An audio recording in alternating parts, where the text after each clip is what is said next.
দেখো কি কাণ্ড হইতে গেছে। আমি তো বিয়ে করে নিয়ে আসছি, বউ কিন্তু আমার কোটিপতি। কি কইতেছস তুই? এত কোটিপতি মাইয়া কেমনে রাজি হইলো তোর মতো সব জেলার লোকে বিয়ে হইতে?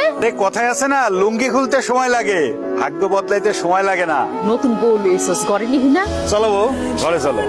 তোর মতো সবজিওয়ালার সাথে কিসের ভালোবাসা? বউ, আমি গরিব, সবজি বিক্রি করি, তাই বলে তুমি আমার সাথে এরকম ব্যবহার করতে পারবে না। চলো আমরা বাসা শুরু করি।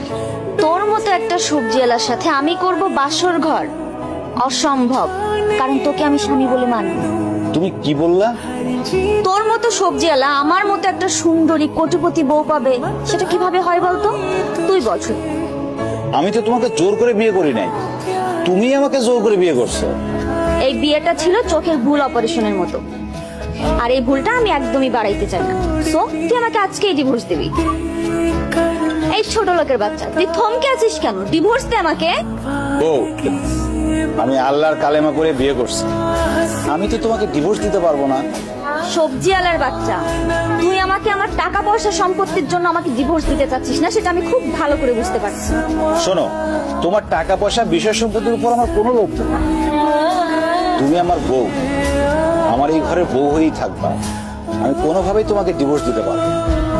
ভাবি অনেক ভালো মানুষ, দেখতে শুনতে যেমন সুন্দরী, আচার ব্যবহারে দেখলা না কোটিপতির মেয়ে হয়েও তোমার পা ধরে সালাম করলো।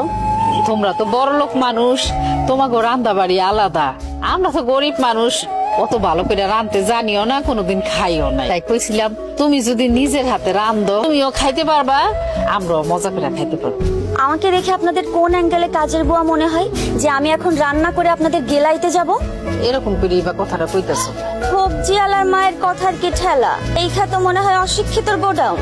জীবনে কোনোদিন স্কুলের বারান্দায়ও পা দেন নাই, আর আপনার কাছ থেকে কিনা আমার ব্যবহার শিখতে হবে? এটাই আমার সেই ভাবি যারা প্রথম দিন দেখছিলাম। আসলে মনে হয় আমারই ভুল হয়েছে, তোমার সাথে কথা কয়ে মনে হয় আমি অন্যায় করে ফেলাইছি। অবশ্যই অন্যায় করে ফেলেছি।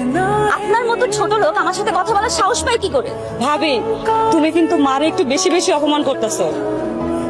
এই, আমি বেশি করবো নাকি কম করবো এটা তোমার থেকে আমার শিখতে হবে। বেয়াদব মেয়ে।